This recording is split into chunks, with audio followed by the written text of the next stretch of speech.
बहुत सारे ऐसे कैंडिडेट जो आर्ट स्ट्रीम से अपना 10th या 10+2 करते हैं और नर्स बनना चाहते हैं या मेडिकली सोसाइटी को सर्व करना चाहते हैं दोस्तों, तो वो एएनएम बनने का डिसीजन लेते हैं। एएनएम में नर्सिंग दोस्तों एक डिप्लोमा कोर्स होता है जो कि चिकित्सा विज्ञान का एक अहम कोर्स है। ये कोर्स दोस्तों सिर्फ फीमेल कैंडिडेट ही कर सकती हैं। एएनएम यानी कि ऑक्सिलरी नर्सिंग मिडवाइफरी दोस्तों, जो कि 2 साल का कोर्स होता है जिसमें हमें देखने को मिलता है human anatomy, biology, microbiology, biological sciences, sociology और बिहेवियरल साइंसेज। इसके अलावा दोस्तों साइकोलॉजी हमें देखने को मिलता है और बेसिक नर्सिंग भी यहाँ पर हमें देखने को मिलता है इस कोर्स के दौरान। इस कोर्स में दोस्तों एडमिशन लेने के लिए आपका 10+2 होना ज़रूरी है। वो आपने किसी भी स्ट्रीम से किया हो दोस्तों, वो इतना मैटर नहीं करता है, लेकिन आपके पास दोस्तों 10+2 में इंग्लिश का होना कंपलसरी होता है। लेकिन दोस्तों हमारे वो कैंडिडेट जो ऑलरेडी अपने एएनएम कंप्लीट कर चुके हैं और करंटली जॉब कर रहे हैं, लेकिन अब उन्हें समझ नहीं आ रहा है कि आगे क्या किया जाए जिससे कि वो अपनी इनकम और ग्रोथ को बढ़ा पाएँ, तो हमारा ये वीडियो दोस्तों उन्हीं कैंडिडेट्स के लिए है। नमस्कार दोस्तों और स्वागत है आप सभी का हमारे चैनल हॉस्पिटल नौकरी पर। दोस्तों जैसा कि आप जानते हैं कि नर्सिंग में इनिशियली हमें 3 प्रोग्राम देखने को मिलते हैं, जिनमें शामिल है बीएससी नर्सिंग, जीएनएम और एएनएम। बीएससी नर्सिंग को दोस्तों नर्सिंग में करियर बनाने के लिए सबसे बेस्ट माना जाता है, सबसे ज़्यादा प्रेफर किया जाता है, जिसकी बड़ी वजह है दोस्तों इसकी वैल्यू। दोस्तों बीएससी नर्सिंग एक ग्रेजुएशन डिग्री है जिसके बाद आप सीधे तौर पर नर्सिंग ग्रेजुएट माने जाते हैं और आगे स्टडी के लिए दोस्तों मास्टर प्रोग्राम में एडमिशन ले सकते हैं। इसके बाद आता है दोस्तों जीएनएम। जीएनएम दोस्तों 3.5 साल का एक डिप्लोमा कोर्स होता है जो कि बीएससी नर्सिंग के बाद सबसे ज़्यादा प्रेफर किया जाता है नर्सिंग में अपना करियर बनाने के लिए। हमारे वो दोस्त जो जीएनएम है या जीएनएम कर रहे हैं और वो भी अपने करियर को आगे ग्रो करना चाहते हैं दोस्तों, तो ऑलरेडी हम एक वीडियो इस टॉपिक पर बना चुके हैं जिसे आप ऊपर आई बटन पर जाकर देख सकते हैं।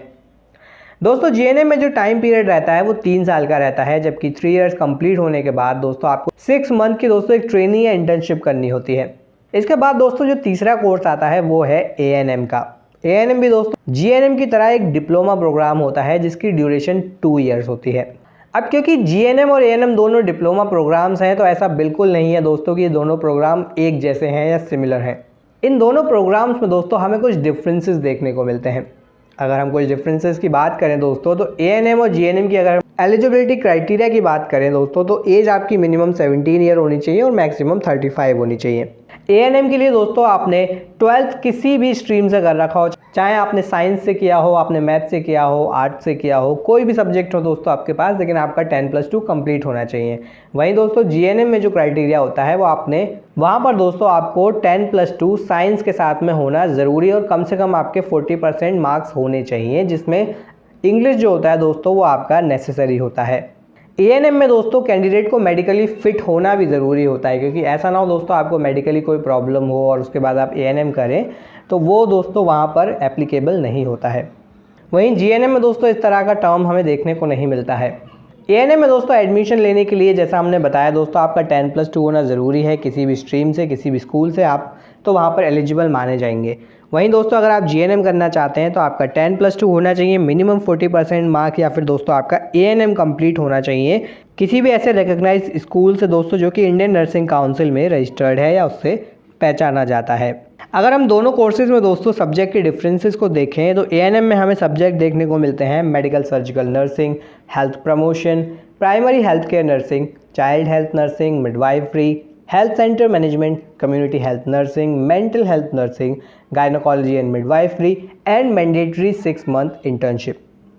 वहीं अगर हम बात करें दोस्तों जीएनएम की, तो जीएनएम में हमें देखने को मिलता है research and statistics, nursing administration and ward management, medical surgical nursing, nursing education, child health nursing, nursing foundation, bioscience, behavioural science, medical surgical nursing and compulsory 6 month internship. तो दोस्तों यहाँ पर काफ़ी हद तक कुछ सिमिलैरिटीज़ हमें देखने को मिली हैं, अदरवाइज दोस्तों दोनों कोर्सेज एक दूसरे से अलग हैं। अब दोस्तों डिफरेंसेस आपने दोनों ही कोर्सेज में देख लिए हैं, लेकिन एएनएम होने पर दोस्तों आप अपने करियर को ग्रो कैसे कर सकते हैं। तो दोस्तों भले ही एक एएनएम के तौर पर आपके सामने ज़्यादा अपॉर्चुनिटीज़ ना हो, लेकिन जो अपॉर्चुनिटीज़ रहती हैं वो भी दोस्तों आपके करियर को बूस्ट करने में बहुत ही हेल्पफुल हो सकती हैं। एएनएम के बाद दोस्तों जीएनएम करने के लिए आपको जीएनएम में एडमिशन के लिए अप्लाई करना होगा। जीएनएम में एडमिशन लेने के लिए दोस्तों आपके पास यहाँ पर 2 से 3 ऑप्शन रहते हैं। सबसे पहला दोस्तों, आपको एक रजिस्टर्ड नर्स होना ज़रूरी है स्टेट नर्सिंग काउंसिल में। इसके बाद दोस्तों आपको एंट्रेंस एग्ज़ाम में अपेयर करना होगा। अगर हम कुछ कॉमन एंट्रेंस एग्ज़ाम की बात करें दोस्तों जीएनएम में एडमिशन लेने के लिए, तो इन एग्ज़ाम्स में शामिल हैं JIPMER nursing entrance exam, PGI-MER nursing, MGM set nursing, IGNOU open net, RUHS nursing entrance exam. और दोस्तों अब तो कुछ और भी एग्ज़ाम आ गए हैं, तो उनमें भी आप अप्लाई कर सकते हैं जीएनएम में एडमिशन लेने के लिए। इसके अलावा दोस्तों कुछ ऐसे भी कॉलेजेस हमें देखने को मिलते हैं जो डायरेक्ट जीएनएम में एडमिशन ऑफर करते हैं, तो वहाँ पर भी दोस्तों आप एडमिशन ले सकते हैं। जीएनएम की बात करें दोस्तों तो कोर्स लेवल ये आपका डिप्लोमा होता है। कोर्स का नाम होता है दोस्तों general nursing and midwifery, short name में इसको जीएनएम बोलते हैं। 3.5 साल का दोस्तों ये कोर्स होता है। एग्जामिनेशन टाइप की बात करें तो ईयर वाइज दोस्तों यहाँ एग्जाम होता है, सेमेस्टर आपको देखने को नहीं मिलते हैं। एलिजिबिलिटी की बात करें दोस्तों तो आपका यहाँ पर एएनएम में दोस्तों 40% मार्क्स होना ज़रूरी होता है और आपका एएनएम कंप्लीट होना चाहिए। एडमिशन की बात करें दोस्तों मेरिट बेस पर, एंट्रेंस एग्जाम के बेसिस पर, या कुछ कॉलेज डायरेक्टली भी एडमिशन लेते हैं, तो दोस्तों वहाँ पर आपका सिलेक्शन हो सकता है। कोर्स फीस की बात करें दोस्तों तो 30,000 से लेकर 2.5 लाख पर ईयर यहाँ पर इसकी फ़ीस देखने को आपको मिल सकती है, जो कि डिपेंड करेगा कॉलेज के ऊपर। तो इस तरह से फ्रेंड आप एएनएम के बाद जीएनएम में एडमिशन ले सकते हैं और अपने करियर को एक अच्छी ग्रोथ दे सकते हैं। लेकिन हमारे वो दोस्त जो इतना मनी इन्वेस्ट करके जीएनएम में एडमिशन नहीं ले सकते हैं, तो वो लोग दोस्तों नर्सिंग में स्पेशलाइजेशन लेकर भी अपने करियर को ग्रो कर सकते हैं, वो भी बहुत ही कम कॉस्ट में। दोस्तों मैं आपको बताना चाहूँगा कि हॉस्पिटल नौकरी की एक एसोसिएट कंपनी है जिसका नाम है knowledgesathi.com, जो कि हेल्थ केयर से जुड़े ऐसे कई सारे सर्टिफिकेशन प्रोग्राम कराती है जिनको करके आप एक स्पेशलाइज्ड नर्स की तरह स्पेसिफिक एरिया में काम कर सकते हैं और अपनी सैलरी को भी दोस्तों बढ़ा सकते हैं बहुत ही कम समय में।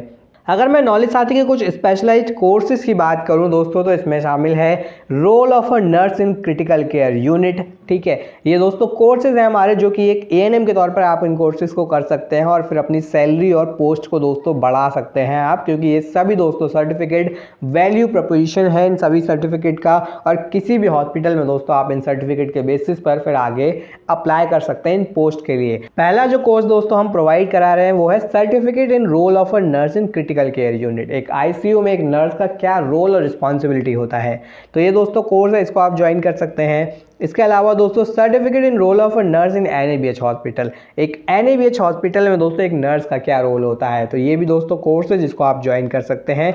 बता दूं दोस्तों ये कोर्स फ्री ऑफ कॉस्ट करा रहे हैं नॉलेज साथी की ओर से हम, तो इस कोर्स को आप फ्री में कर सकते हैं, कुछ भी आपको पे करने की ज़रूरत नहीं है। Certificate in infection prevention and control practices, ये कोर्स दोस्तों हमारी उन नर्सिस के लिए है जो इन्फेक्शन कंट्रोल नर्स बनना चाहती हैं किसी भी हॉस्पिटल में, या आईसीएन बनना चाहती हैं, तो वो इस कोर्स को कर सकती हैं नॉलेज साथी से। इसके अलावा दोस्तों certificate in implementation of nursing care plan, nursing care plan को बनाना सबसे बड़ा चैलेंज आता है हमारी नर्सिस के सामने। जब नया नया वो हॉस्पिटल को ज्वाइन करती हैं उन्हें आइडिया नहीं होता है कि नर्सिंग केयर प्लान को कैसे बनाया जाए और उसे कैसे फिल किया जाए। तो अगर आप सीखना चाहते हैं नर्सिंग केयर प्लान बनाना, तब भी दोस्तों आप हमारे इस कोर्स को ज्वाइन कर सकते हैं।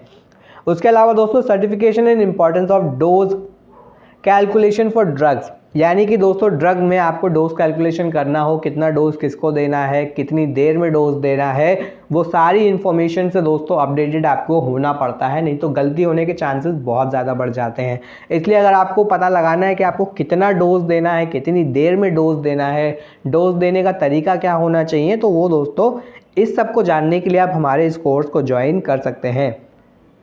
इसके अलावा certificate in implementation of communication tool for health care professional. अब देखिए अगर आपका कम्युनिकेशन अच्छा है, मैं ऐसा मानता हूं कि कम्युनिकेशन अगर आपका अच्छा है, आपके पास डिग्री नहीं है, तब भी दोस्तों आप अपनी लाइफ में बहुत अच्छे लेवल पर पहुंच सकते हैं, क्योंकि जिसका कम्युनिकेशन अच्छा होता है ना उसको डिग्री की रिक्वायरमेंट नहीं होती है। ऐसे बहुत से लीडर हमने देखे हैं दोस्तों जो इतने एजुकेटेड नहीं थे, लेकिन क्योंकि उनका कम्युनिकेशन बहुत इफेक्टिव था दोस्तों उन्होंने पूरी दुनिया पर राज किया सिर्फ अपने कम्युनिकेशन के चलते।